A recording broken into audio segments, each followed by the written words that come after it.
Vamos falar de saúde? No ar, o quadro Cuide-se.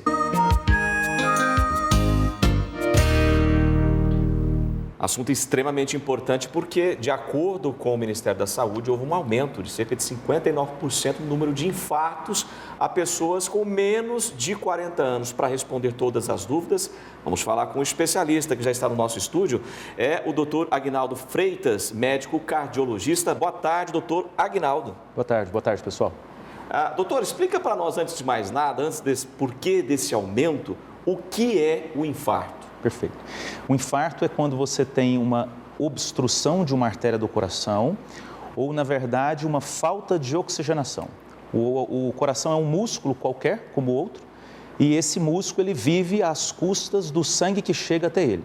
Então, se há uma interrupção no fornecimento de sangue, que na maioria das vezes é por uma placa de gordura, uma obstrução ou um coágulo, isso configura um infarto. Mas o que provoca essa doença? Alimentação, estresse, ansiedade, que podem ter colaborado com esse aumento de infartos em pessoas abaixo de 40 anos? Perfeito. O que provoca o infarto de uma forma geral são as placas de gordura que vão se formando no interior das artérias, vão obstruindo até que se forme um coágulo que obstrua a alimentação do coração. O que faz essa placa de gordura se desenvolver é tudo que a gente conhece, é a pressão alta, o diabetes, o colesterol, a obesidade, o sedentarismo e, sobretudo, o histórico familiar. É muito comum você ter um infarto, por exemplo, em indivíduos que não são hipertensos, não têm colesterol alto, mas tem o pai, o avô e um tio paterno falecidos de infarto com menos de 55 anos. Então, o histórico familiar é muito importante. Como você citou, Lucílio, houve um aumento aí de 59% nos últimos anos de infarto em menos de 40 anos de idade. Os fatores de risco que provocam o infarto, hipertensão, diabetes, tudo isso que a gente já sabe, eles são os mesmos hoje e de 10 anos atrás.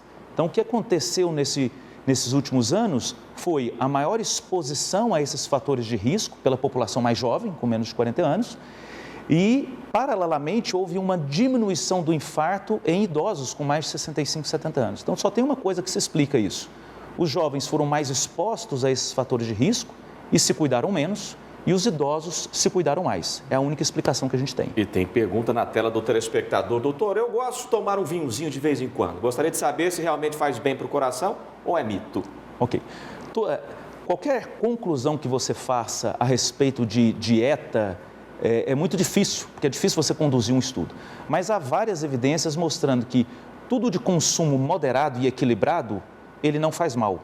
Então, em particular o vinho, que contém substâncias antioxidantes, o consumo moderado, assim como outras bebidas alcoólicas também, ele faz bem para o coração em termos de antioxidar as artérias. Mas aí é inevitável aquela piadinha, né? O médico me recomendou uma taça de vinho todos os dias, só não falou o tamanho da taça, né? Exatamente. Uma taça cheia cabe praticamente meia garrafa. Exatamente. Tem alguma relação, doutor, entre a pessoa ser magra e mesmo assim ter o colesterol alto? É o meu caso, no caso aqui da telespectadora. Perfeito. Excelente pergunta.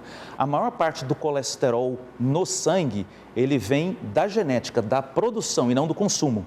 Então, os maiores colesteróis dosados na corrente sanguínea, eles vêm ali do excesso de produção ou do baixo metabolismo, e não do consumo externo.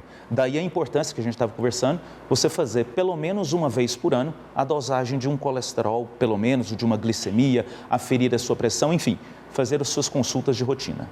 Exercício físico é importante, de que maneira deve ser praticado? Porque aí surge também uma polêmica. Muita gente, infelizmente, já teve infarto fazendo atividade física. Perfeito, perfeito. A cardiologia é uma das especialidades que mais evolui e a principal causa de morte no Brasil e no mundo continua sendo as doenças cardiovasculares.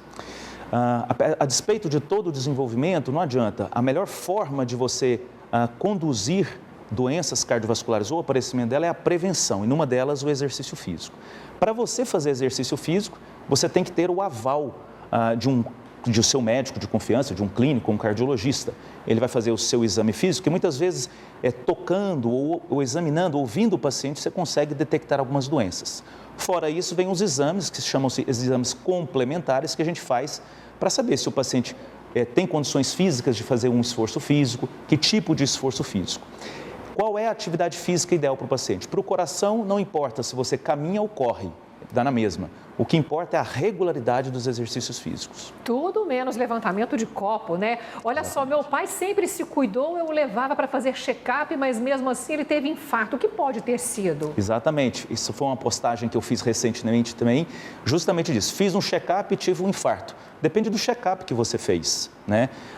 Muitas vezes a gente tem discutido muito atualmente a qualidade do check-up que você faz. Então, ouvir bastante o paciente, examiná-lo, palpá-lo adequadamente e pedir os exames corretos, né? Muitas vezes os exames que a gente faz e que cria aquela falsa tranquilidade, fazendo exames complementares, eles não substituem uma boa conversa, ouvir o paciente e examiná-lo adequadamente, porque às vezes um exame de eletrocardiograma pode detectar a doença de um, mas pode passar desapercebida de outro. Ficam aí todos esses alertas. Quem nos ajudou hoje no nosso quadro Cuide-se foi o médico cardiologista Aguinaldo Freitas, a quem a gente agradece a participação. Uma boa tarde. Eu que agradeço, pessoal. Boa tarde.